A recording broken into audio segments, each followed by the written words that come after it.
All right, hi everyone. Welcome to our episode of Catch Me Abroad. Today we have a special guest. She is one of our staff members at UCSB EAP and also a former alumni who went to UCSB and studied abroad. Please welcome Puspita. Hi Puspita, how's it going? Could you tell us a little bit about yourself, maybe where you went abroad and your time here as being a staff member at UCSB EAP? Yeah, so I went to Singapore for my exchange. I went for a whole year, and then came back after that, finished my senior year, and then I'm now on staff with UCSB EAP. Awesome. So it's come full circle. You went abroad as a student. When was this, by the way? Just out of curiosity. I went 2017, 2018, 2 years. So that's 3 years ago. Actually, I just saw on like my Instagram those little like what do you call it? Time history things where it said like my first day in National University Singapore was like 3 years ago today. So I guess on that end, so do you want to go ahead and explain us the journey for you planning abroad? Like, how was it wanting to choose your program? How was the office there? Were they helpful for you in getting to your program? To be completely honest, I barely went to the EAP office. I was one of those students that was like, I know what I wanted to do. Like, I know where I wanted to go abroad. So I went to the Asia advisor once my freshman year, just because my mentality was like, I'm pretty sure I have to talk to someone about studying abroad. So I talked to the Asia advisor, and I also was thinking like maybe going to Korea because my roommate wanted to go to Korea. And then I was thinking, I mean, I listen to K-pop, I like Korean dramas. I could also go to Korea out of my own interest. But even like before I started college, I actually wanted to go study in Singapore. But applying internationally is always hard as an undergrad. So I knew study abroad was like the only way I could go to Singapore as a student. And yeah, that's where I decided to go a year. Process for studying abroad, at least back then it was a little bit different since we actually still had to go physically in the office to turn in papers. Nowadays, everything's online. I find it still very, very simple. Like they're not trying to make study abroad really hard for you. So simple application process, and then hardest thing was just the waiting game, especially with Singapore being like such a competitive country, especially the school I went to. So I was still waiting for like a final confirmation letter from that host university. So I received like a nomination letter from UCSB, which came within like less than a month of me applying.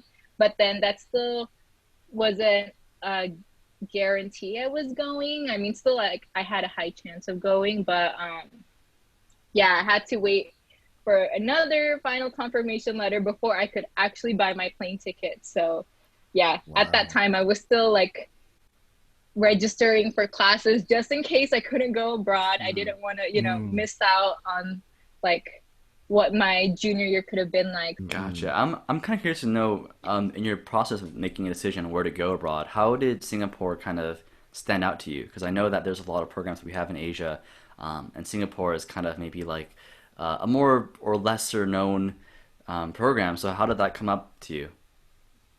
Yeah, so I so I'm originally from Indonesia, so that's I'm very familiar with Singapore and like a lot of like the people that I grew up around. So it's definitely I knew what Singapore was like, and that it's just like a city I've always wanted to live in. So that kind of influenced my decision. Like my senior year of high school, if like I really want to study there somehow. So but I did look into other Asia programs, knowing like I was learning Chinese at the time. So it's also like, oh, I could go to China and actually, get better at speaking Chinese, or even go to Taiwan, because at that time I was like learning traditional Chinese, and Taiwan is the only place that, so one of the only countries that still do traditional. But yeah, I think I was just so onset with Singapore and knowing that they spoke English, and that it's not going to be too much of a harder transition, just because if I were to go to Korea, then I can't just, talk to a random stranger on the street and ask for directions. They might not, understand me. Or even like going to China where I'm like speaking broken Chinese. Did consider Hong Kong since I know they spoke English there, but it's just no one really goes to Southeast Asia. And just on like my own knowledge of Singapore, I know that I could like travel to Indonesia easily, travel to Thailand, Malaysia. It's like a really great place if you want to explore Asia, because it's kind of like a little, the airport is like a really common transit center. So a lot of flights go to all places like around the world, and traveling around Asia is like relatively cheap from there. Hmm. So I guess on my end, I wanted to know, so when you were applying for your program for Singapore, was there any difficulties or challenges that you faced when you were doing the application process, you know? Application process, not really. I think they've started making the process even more simpler even when I was applying 3 years ago. So I thought I would have to really write my heart out about why I need to go to Singapore, but they made it really easy with just like little simple questions like, okay, why did you choose the program? So at the time, of course, I was using a very academic reason. I'm a global studies major. So I was like, well, global studies, you should be studying abroad. And we had region requirements. So I chose Southeast Asia, and we're, at UCSB, there isn't many Southeast classes that talk about Southeast Asia besides maybe like Vietnam and sometimes like the Philippines. But I really wanted to take classes that about Southeast Asia and like the whole region, not just like a few countries. That application process very easy, just kind of like filling out when you were applying for UC, just putting your information, and the actual statement of purpose itself was easy. The questions the questions are pretty much breaking down what you should be writing in an essay, and I think that helped a lot. Like my one challenge was probably when they ask you like, what kind of challenges do you think you'll face abroad? Because at that time I really wasn't like thinking of it. I was just like, oh no, I've been there before. I mean, like, I'll be fine. So that was actually a question I struggled with.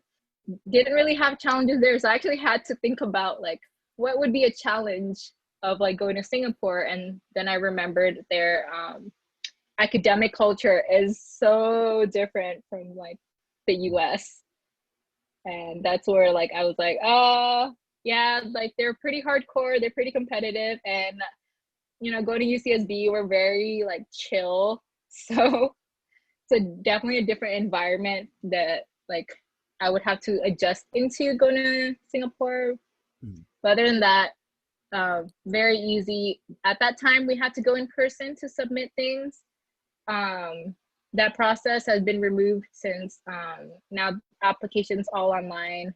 We had to do this little weird, I don't know, like packet thing where we actually had to print out our photo and like put it on the application.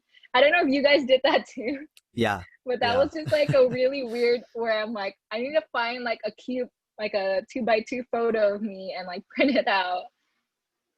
And it was just hard with like the application, like you had to submit it on one day. So if you like, good thing like I didn't have class that day, but I was thinking like, oh my gosh, if you had like a packed day, I don't know how you could submit an application because they didn't let you like turn it in early, or at least the physical copy early. The hardest thing was like doing the hard copy paperwork. Like I had to actually scan my passport and like all my like residency stuff, that I'm like, I'm a US resident, I'm a California resident. So at that time, I think it was just more time consuming needing to like photocopy it and do all that stuff. I'm curious to know, once you arrived in Singapore, what are some of the challenges that you faced, or like what was the immediate thing that you noticed, like, oh, this is different, and I'm gonna have to deal with this for the next year or so? What was just really hard for me that first night was I actually came a day later than a lot of students. So a lot of it was me traveling on my own when I saw in kind of like our not UCSB, but like our UCEAP and US group that a lot of students came earlier and they were able to just meet up at the airport and like share a cab together or like get a shuttle together, where I was like kind of stranded alone. So Mm. I know people were able to like save money and take like a transit, but because I was like, it was already 7 p.m. I have it like, I'm hungry and just want to get to the university. So like spent some money and like got a cab and yeah, I don't know, just and realized like, okay, this is it. This is like, it's gonna be my life for the next year, and figuring out like where to get food and all that stuff. Like that was the downside of go like landing at night is mean you don't have like you don't know who to ask to go to places like I've been to Singapore before, but actually being there on my own is a different like a whole different story. And especially like I'm like NUS is in a it's in a non-tourist area, so it's definitely an area I'm not familiar with. So uh it was kind of hard knowing like, okay, I got to figure out like where am I going to shop. Good thing is my dorm actually had their own little market, so at least the first night I was able to get like my necessities, get some food, not real food actually, like I got just like a bunch of snacks because I just like got there. But yeah. I see. I, I'm curious to know a little bit more about maybe your time within Singapore, like what it was like exploring. Because speaking of food, one of the things that's really like popular about Singapore is the food itself. So, kind of like the city life. Was it? Did you feel like you had more freedom to explore there as opposed to being a UCSB student? Yeah, definitely because of their transportation, I thought I was able to like literally able to explore all of Singapore super easily.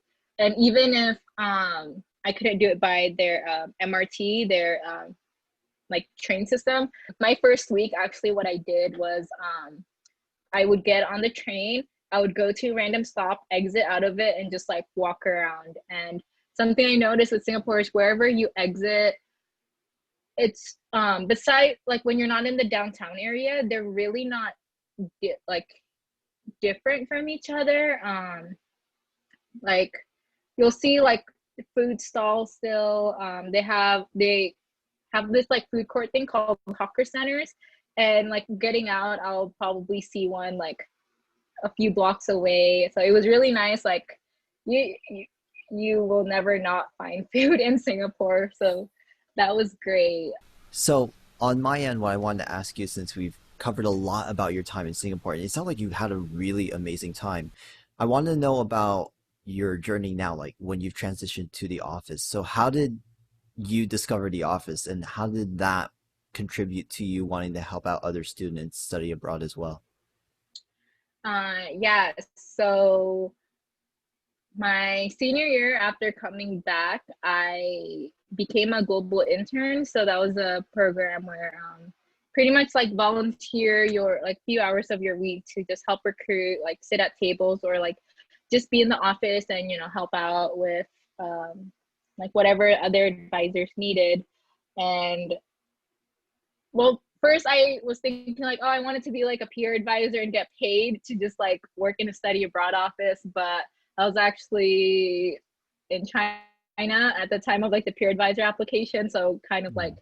just totally forgot about it and like missed out on it. But when I saw like the global intern opportunity, I was like, okay, like I don't mind like contributing like few hours just to like be in the study abroad office, because like after studying abroad, I mean, as cheesy as it sounds, like totally changed my life. But and yeah, I think it's like such a great experience. Even like the friends I made abroad, like they went abroad on their own like way, where like they went on exchange, like they're either sophomore or junior year, and just like everyone I talked to, it's like a lot of their best times are is just studying in another country and like getting out of your comfort zone and meeting new people. So I really wanted like a lot of people to experience that, especially like there's some people that like you mentioned like studying abroad, and they're like, oh, that's something only rich kids can do, which is like totally not true. Like, there's financial aid. If you receive financial aid, that carries over with you, at least in our school. um, so I just wanted like to help like inform students, you know, like debunk like the myths about like study abroad. um, yeah, so yeah, I became a global intern, and then from that point, I just really like, after like when this my school year started to end, like before graduation, I was in the whole like, don't know what I want to do. I know where I like the path I kind of wanted to go on. I was really interested in international education, but at the time, it was one of those like, I just discovered my interest, and I really didn't know about like how to go about it. Like, I didn't want to waste my money on grad school, so I was just like, yeah, I shouldn't be focused on something that I wasn't so sure of. But I just knew like, okay, I wanted to go into like international education. I should really start researching like if there are programs out there. But I just think a work experience is also like really valuable if I don't know what I'm doing. I saw there was an opening for UCSB EAP office. I was just like, you know what, why not? And something that I knew was at least a great stepping stone into like international education field. Just, you know, at least working, regardless of your position, just being in like that environment. I think it's like that's what I was like hoping to, you know, kind of like gain the benefit from, like just being with a bunch of people that's like in the international education field. So I just applied. I was also going to apply for UCAP, but something happened in that application process. So yeah, just applied, and then before you know it, I got an interview, and then got accepted, and then I started working just 9 months ago. Yeah. And So I haven't even hit a year yet. Right. And I can say this for me and Brandon working with you, it was such a great joy having your presence in the office because you were so refreshing, so nice and Aww. kind. And honestly, it was really cool because even though you're within our age and your staff, we didn't really see you as staff. Like personally, I saw you as a really close friend and, super awesome to have conversation with you when we were in the office, like a new, nice dynamic in there with all the other advisors as well. Yeah, absolutely. And Aww. Puspita, one thing I want to ask you as kind of like a wrap-up question, but also looking forward, is that since you are a professional currently in the international educational field, and we're living this time when international travel and education is kind of being challenged, like what are your hopes for the future? Like, what do you hope that if kids get a chance to study abroad, again, hopefully soon, like what are some words of advice that you have for them? Like, how do you get people to stay motivated and to keep hope that they can go abroad even during these troubling times? Yeah, yeah, it's very hard right now to be in this field, like with the whole like pandemic and everything. But I'm trying to be as optimistic as possible. I mean, I know that with fall and well, pretty much the whole academic year right now, all the programs are suspended. So I know for a lot of people, it's kind of hard to remain optimistic on like if they can study abroad. But to those that, you know, there's still opportunities to study abroad, even post grad, like teaching English abroad. That's a really common post grad kind of like career just before you get into whichever like in your field. Like I have some like friends that did like engineering but didn't want to get into that career field right away, so they did like teaching abroad for a year. But I'm a full advocate of studying abroad. I mean, that's why I'm working in the office. I think if there's any like if there's financial constraints, and you receive financial aid, definitely like talk to a financial aid advisor, see like can you take that money? Are there scholarships for it? Because that studying abroad is just, it's so valuable. You're meeting new people. It's in a way, it's like you're networking with people that could potentially like get you a job later in the future. As much as like people just say like, oh, I mean, I could network like domestically too, but the world, it's so big and we're just getting so connected. And I think like you need to study abroad if you can, like study abroad. And even if it's for a short time or a long time, like I think it's definitely like something everyone needs to do.